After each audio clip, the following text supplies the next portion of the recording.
Okay, so welcome to another very long reading. This one is called Mental Associations from the Origins of Man in the Universe, page 240, 241, and 242.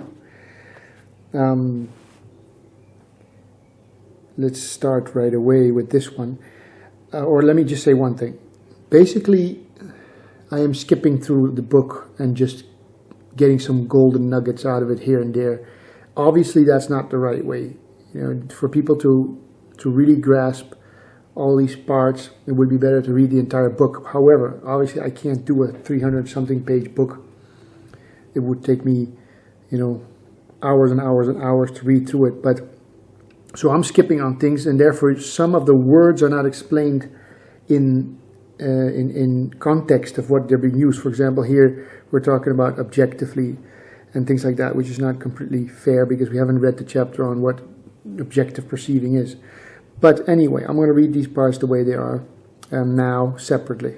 And it's up to you to read the entire book in sequence, let's say, in the order it was written, let's say. So this one's called Mental Associations. As the ego, we are unable to make sense of anything in isolation. Each of us perceives individual objects not as themselves, but in association with other objects. That is, partially and historically.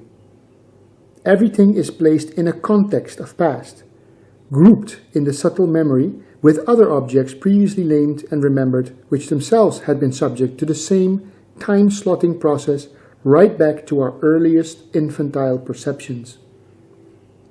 Everything is strung along the line of time, in the past, so as to be understood. That means giving each object or condition a selective relationship to other objects which the thing itself does not have. By doing this, we create reasonable significance, one thing pointing towards another. Association. Cause and effect, continuity, or in other words, historicity. Whether we are awake or asleep, the ego is ceaselessly active in our memory, slotting and reslotting even the most trivial perceptions into some reasonable context. With the habit of years, it gains an insane sort of tempo like a chattering idiot whose aimless jabbering is often heard on the edge of sleep. Outwardly, it is repeated in the aged and senile when the restraints and need of practical performance have broken down. For all of us, what began as the necessary business of establishing a functional memory degenerates sooner or later into an involuntary nightmare, which is the uncontrollable, restless mind. To begin perceiving objectively, we have to release ourselves from the instinctive associative and grouping habit. We have to start observing objects without subtly connecting them.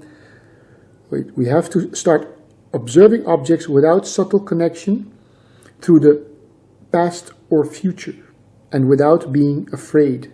For if we succeed, even for an instant, we are on the edge of eternity, where nothing familiar in time exists and awful loneliness or emptiness can be sensed. It will be obvious from this that thought, as the associative function, is time. So to start being really objective, we have to learn to interrupt the automatic naming or thinking process. We must thrust our intelligence in between what the senses present and the normal aimless egoic reaffirming of what is seen. The ego must no longer be allowed to identify things habitually and think indiscriminately in the subtle memory as it does all the time when we have nothing particular on our mind. This means that for a long while ahead, we can never really relax as we have in the past. We must be uncompromisingly vigilant. Not allow one aimless movement of thought in our heads. We have to stay in the now. See only what the senses are presenting every moment without judgment or subtle discrimination, and denying any memory reference whatever, unless it is to find the fact to carry out practical action. We must commit ourselves to not discussing or relating past events. We will fail frequently, but we must not be discouraged, for even to be discouraged is a sign of the egoic interference, reference to the past. Life is now, and for the purpose of discovering its objectivity, its deathlessness, we will never run out of time. We must be patient and resolute, never naming failure, but forgetting it by staying in the now and trying to do better next time, which is now anyway. We have to be very honest with ourselves. We seldom need to refer to the past, even to yesterday. And if we do, we're probably fooling ourselves, or the ego is fooling us. In the first 21 years of our life, we have done most of the naming we ever need to do. What we have to do now is dissolve the thick layer of past that has been built up over and obscured the impersonal point in our psyche through which we must go forward into increasing objectivity or reality to finally arrive at the one real, undivided and undividing being that each of us really is. So that is mental associations, clearly explaining how the time slotting process of thinking in association, which is the mental structure of the ego slotting everything and categorizing everything and putting everything into a somewhat order, is actually keeping us from being able to perceive directly. And once we are mature enough, we have to actually get rid of this infantile system of slotting, of always being busy trying to, categorize and work things out and think about things. This useless thinking process which brings most people to the spiritual life.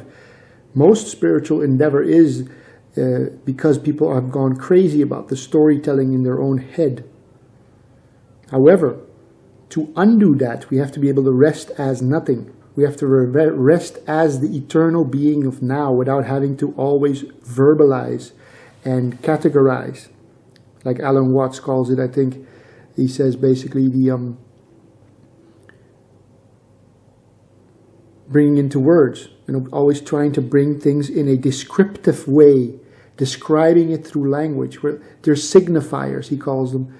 We're always trying to bring things into a signifier. When I say table, it's not actually a thing. It's just a description. It's a sign. It's a descriptive function. Language is just describing things. It's not the thing itself. And so we have to stop doing that, even also the images, and to really become objective so that we have to interrupt this process and we can rest as this silent, still place of ever-present, eternal being. This is the being which we must get comfortable in again, so that once we get comfortable enough without having to constantly verbalize and think and work out through the past, which doesn't exist right now, but the process of memory trying to work things out, we can actually rest as what we truly are, which is this ever-present eternal being of pure, silent, still, pure perception. So that's Mental Associations by Barry Long from The Origins of Man and the Universe on page 240, 241, and 242.